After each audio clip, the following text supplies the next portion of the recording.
Well, that was all right, wasn't it? He'll go far, this lad. Right, here is the bucket with all of your questions in. What I'm going to do is draw them out at random, and our two lovely contestants here will both answer. What I will do is, every time I read out your name, would the questioner please wave, just to prove that they're genuine questions, okay?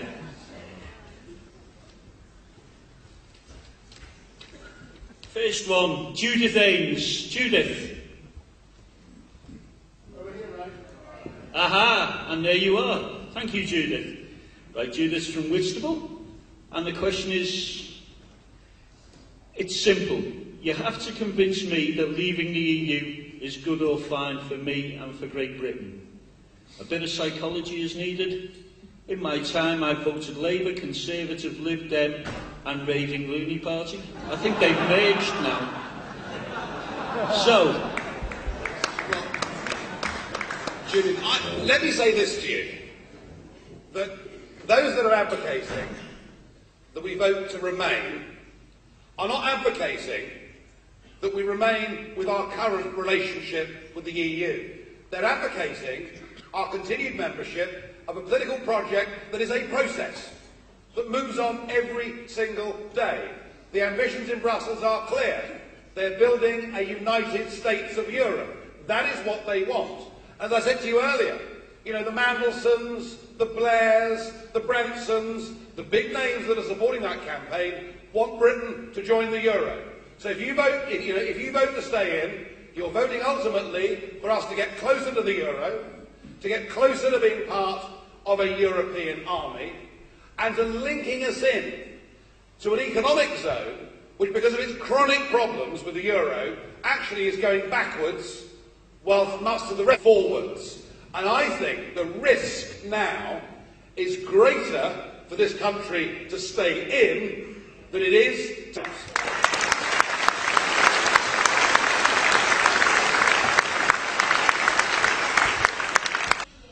Well, do you know what?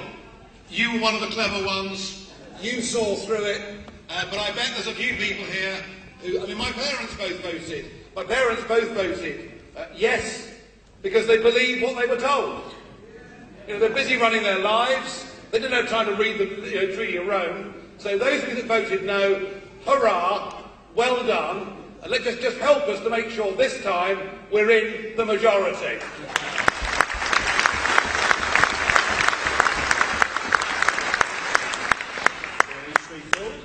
right, next one's... Yep. Come on. He's there. Don't be shy. You found him. Yes, right. Right, two questions. What is happening regarding the CPO on Manston Airport? And also, why is it possible to find houses for migrants? What's happened to the...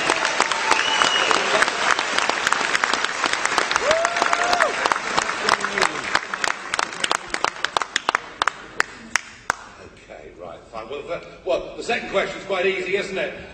We've kind of lost respect for our own people, haven't we? We don't put our own people first.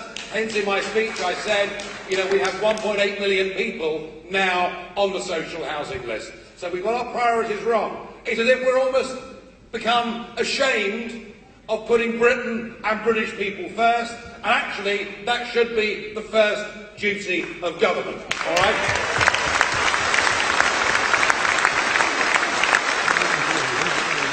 Okay, this meeting is organised as a meeting about the referendum. However, the whole issue of Manston Airport is so important, and KIP councillors were elected onto that council.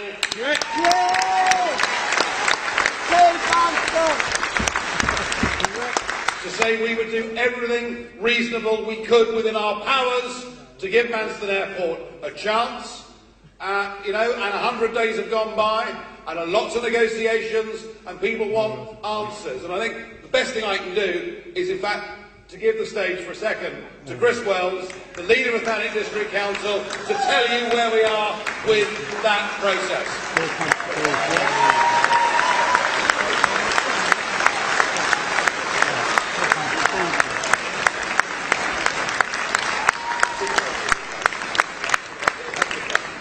bullshit.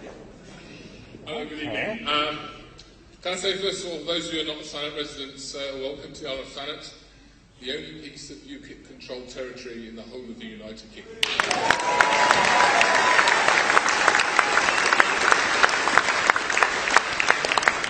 And yes, I shall try and be as brief as we can. We were elected on a manifesto which included a pledge to do everything we reasonably could, as quickly as we reasonably could, to put a CPO in place for Manson Airport.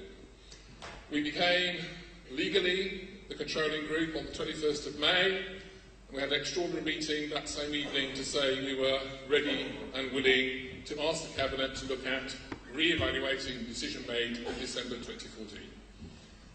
There followed a number of meetings that led to the 14th of July Cabinet meeting, which said we were now ready to begin the process of actually reviewing the situation of having an indemnity partner whose job it is to pay the bills. Over the course of the summer, some of those negotiations went a little awry. There was a genuine misunderstanding between the two sides as to what the financial information required was, and that financial information was not the financial information that we were expecting, that our legal advice said we should have. Just in the last few days, we have had further face-to-face meetings with River Oak, which have actually resulted in a press release this morning that says that in future, to avoid misunderstandings, public and press comment on this issue will be done jointly as an agreed statement between the potential indemnity partner and ourselves. The first of those went up today in Britain and America simultaneously. Over the next 30 days, we're expected to have a number of meetings to thrash out the outstanding issues. At the end of that time, we will end that press blackout and be ready to move forward as soon as we can solve those one or two remaining problems.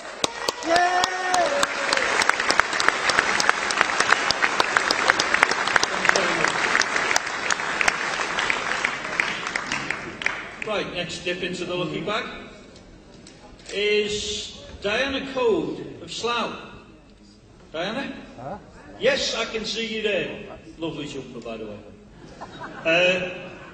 Osborne is said to have tried to stop Cameron holding a referendum. Is this to make Cameron look tough? Well, look, come on. The honest truth is that almost nobody in our entire political establishment has wanted to give us a referendum. That's why the last one was 40 years ago. All right? And there wouldn't have been a referendum. Cameron was against it. There wouldn't have been a referendum had it not been for the pressure that UKIP applied as we served in the opinion poll. So in some ways Cameron's been hoist with his own baton. Why does Osborne not want a referendum, or didn't he want a referendum? Well, you know, he wants to be the next leader, doesn't he? And what he doesn't want to do is to take over, well, it could be Boris, I don't know. I mean, go to the bookies if you want to. I think Theresa May might have something to say about that too. I mean, who knows? But the one thing that Osborne would not want to inherit is a party that has been riven and split down the middle by a referendum in which the two sides find themselves irreconcilable with each other. Remember the history of this. Back in the 70s, actually, it was the Labour market. But by the time the referendum came, they managed to change Harold Wilson's mind, and the Labour Party found itself very, very split. In fact, it found itself so split that in the early 80s, the SDP broke away from the Labour Party. He'll remember that. And the other thing that Osborne will remember is that despite the fact that in Scotland they did not vote to secede from the United Kingdom, immediately thereafter, because it had appeared that the Westminster Club had ganged together in an attempt to bribe and bully the Scots, the SNP had their massive surge in the polls. And I would suggest that if this referendum, if Cameron loses this referendum, he will have to stand down as Prime Minister, that's perfectly clear. And I would suggest for many a very good incentive to vote the right way in the referendum. And Osborne would be very scared of taking over a party that had lost a leader, was split down the middle, and I suspect, perhaps just a little bit fearful, that history might repeat itself as it did back in the 80s with Labour.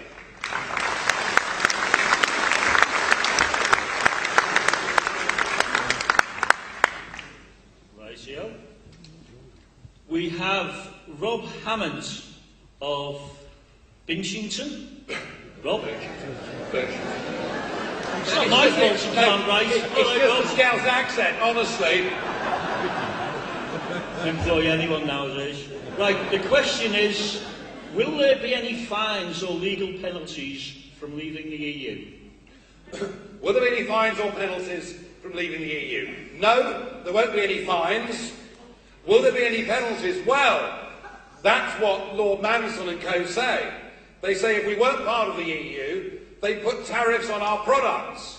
But the trouble with that argument is, as they sell us £50 billion worth of a year of goods more than we would lose, more than we would lose. And that wouldn't make any sense, would it? And anyway, the original basis upon which we joined, which was lower tariffs, was in a post-war world where tariffs were high. We've been through 30 years of global trade liberalisation. Those tariffs, even the maximum tariff on most manufactured goods, would average about 2%. I mean, frankly, it's so small, it's almost, in the cost of production, the same effect as foreign exchange or a rounding error. So do not let these people browbeat you or bully you or tell you that if we left the European Union, they would be absolutely beastly to us.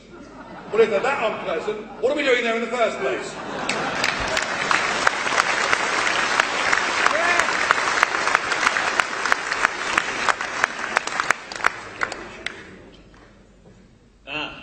Victor Webb. Vic, there you are. When will we put to the public the disgraceful treaties which have been signed by both Conservative and Labour governments and require Cameron to answer for them? Look, there's no point going back into the history of this. It's important to understand, as I say, the sheer deceit from Heath onwards. It's important to understand that, and to understand that at each successive treaty, we frankly haven't been told the truth. I remember the day that the European Constitution was put together in 2004, and I went to the press conference, and there was Giscard d'Estaing saying, with this document, the European Union becomes a global superpower. And on the same day, in the House of Commons, the Europe Minister, Peter Hain, was asked about the Constitution and said it was just a tidying up exercise. So, we've been used to being lied to, we've been used with each successive treaty and surrender of our sovereignty being told, don't worry, it doesn't matter. But there's no point back trading. We are where we are. We have a referendum. We have an opportunity to take on a political class and a corporate business class that is now defending a model that is 50 years out of date. It's out of date, it's run by tired, unelected old men, and we can do so much better as a self-governing, global trading nation. Let's be positive, because that's the way we're going to win.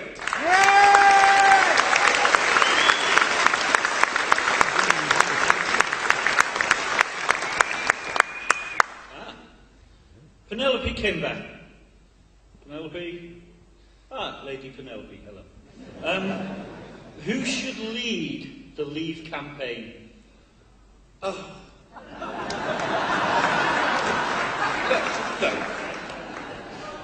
We keep being asked this. Well, it won't be David Cameron, that's for certain. I don't know the answer to that. I mean, what is going to happen is there will be a designated group, all right, for the Yes campaign and the No campaign. The designated group for each will be an umbrella group of some kind. It won't be any individual political party. It'll be up to the official or spokeswomen are. At the moment, Neither side really has a clue. So I don't know how that's going to work. There are two competing camps going. It's very healthy and very good.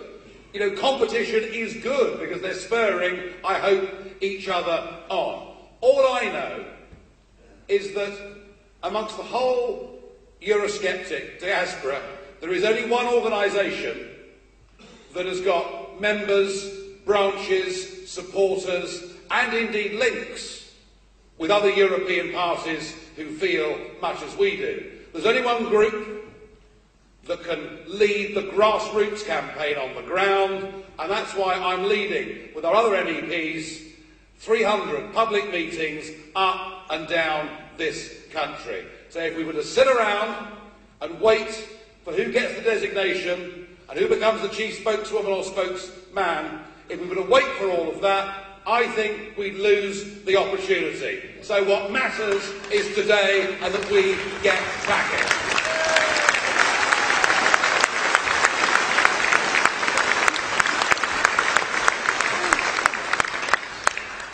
Right, next one from Arthur Campbell-Walter.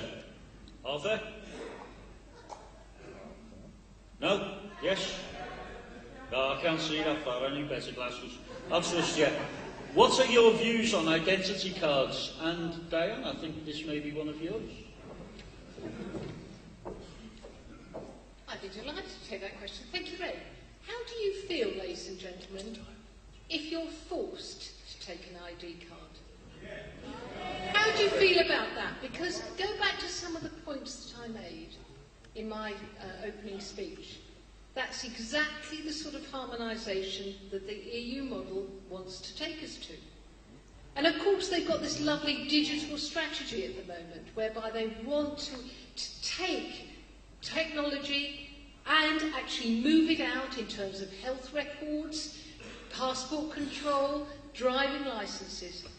Well, the problem is the EU has never launched any major project that's been a success. And it's just like the UK government with its IT projects. You find me one that's been a success. You find me one where that data is not misused by big corporates. You find me a situation where that data stays secure, stays yours, isn't hacked, isn't used in a malign way. So quite frankly, my answer is, I don't want an ID card.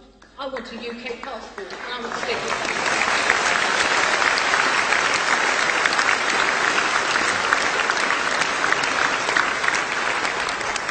It's not just Nigel who can do the good answers, is it? Right, we haven't got a great deal of time. What I'm going to do is I'll have two more and apologise to the rest of you. And then we'll round off with something else. Dave Hollis. I can see you, Dave.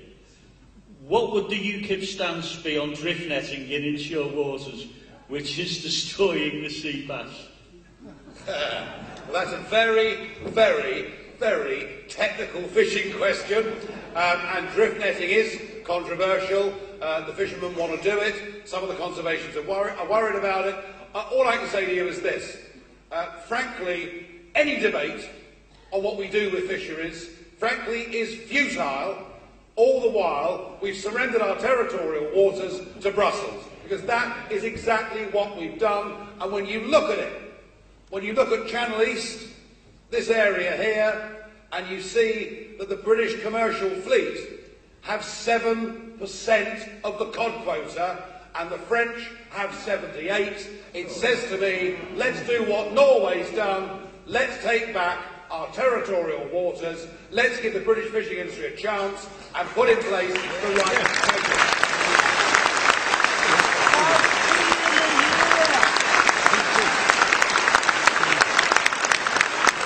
Can I just add a little bit to that, Dave, seeing as I'm our fisheries spokesman, when Nigel isn't being it. The sea bass population has mostly been destroyed by French patrolling. 10 years ago, the UK government stopped patrolling by the British fleet. They went to the French and went to the Commission and said, we've stopped it, what will you do about it? And they said, well, it's more for the French then, isn't it? So, there we go. Once we have our seas back, then we will have a sensible policy that will make our seas sustainable, profitable and better for all of us.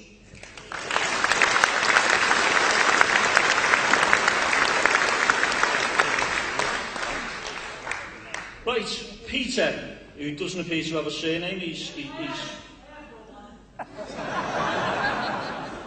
You're the Peter in Cliftonville, are you? You're not just making it up. Right. What can we do to keep the EU out of influencing the vote, as they did in Ireland? Spoke about Perda before, and what funding measures can we look forward to? Well, this is our last one, is it? This is our last right, one. okay. The last hurrah, Peter from Cliftonville. The answer is very, very little. One of the things that will be discussed and debated maybe tonight or tomorrow in the House of Commons is they want to try and get these Perda rules, this idea there should be neutrality from the government in terms of what they say and what they spend for the last month or so.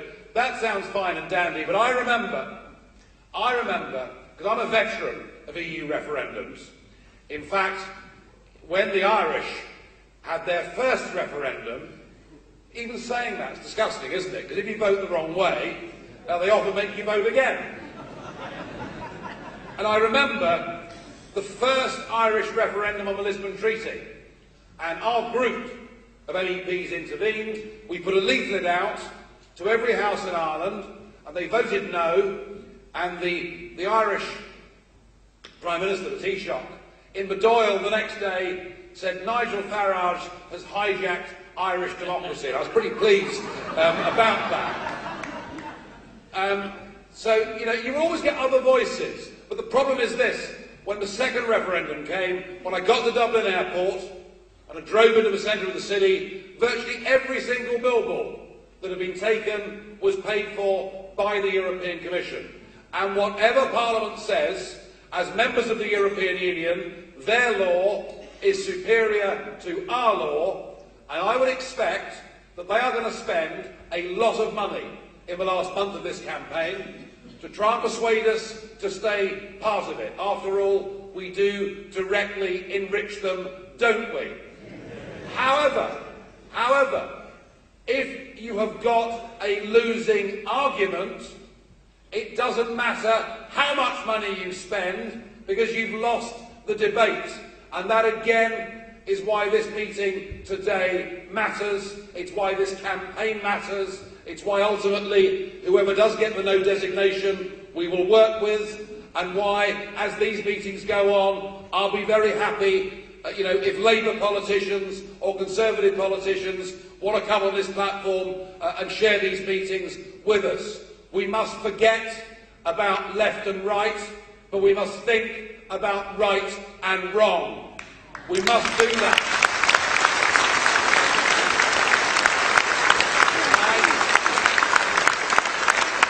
I believe our arguments now are clear and they will stand the test of time. Democracy as a concept is not something to be thrown out with the bathwater. Democracy as a concept is something that is fundamental to this nation. It's what our grandparents fought for God's sake, and we are going to get it back.